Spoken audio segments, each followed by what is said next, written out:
Nasa 900 to 1,000 isang hugot. So, ang presyohan ng dito ng kambing. Dito lang daw mga Kauragon sa may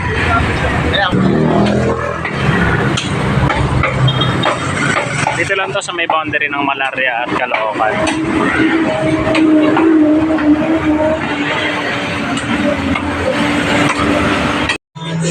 So ayan mga Kauragon, salang na natin yung ating pampapaitan. Patigasin lang muna natin para hiwain na natin ang maliliit, tsaka isala natin sa pressure after that.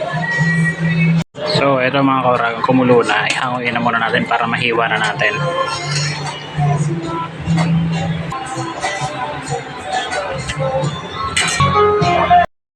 At ito na mga Kauragon, palamigin lang natin saglit at hiwain na natin. Ayan, hirap pag walang cameraman, ano? Yun.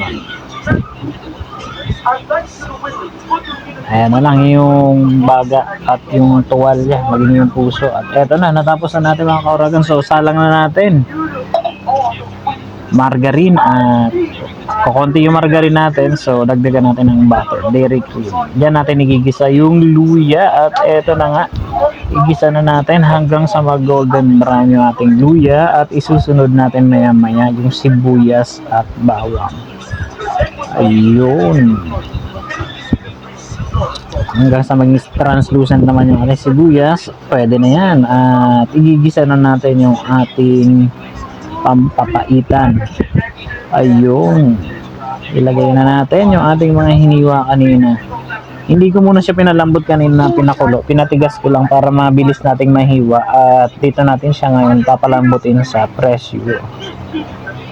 Lagyan natin ng beef cubes para mas malasa, dahil mamaya dadagdagan natin ng sabaw. At timplahan na natin. At timplahan natin ng patis. At ayun na, medyo pumuputok-putok na, kaya ilagay na natin yung pinagpakuluan natin kanina. Yan, mapait na yan. Yan yung ilalagay muna natin sa sabaw para sa pagpapalambot. At i-pressurize natin.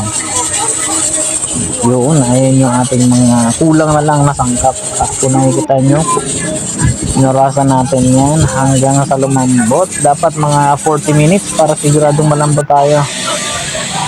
At eto na, nasa final na tayo dahil bubuksan na natin yan at titingnan na natin kung malambot na nga ba. Ayun, amoy pa lang ay talaga naman napakasarap na mga Kauragon. Tingnan natin, let us check. Nag-adjust na tayo, in-adjust na natin yung sabaw, dinagdagan na natin, nagpakulo tayo ng tubig at inilagay na natin yung ating mga huling sangkap, yung ating daon ng sibuyas at sili.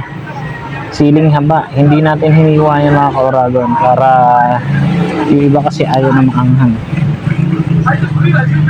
So yun lang, hanggang dito na lang. So that's all, thank you and paalam.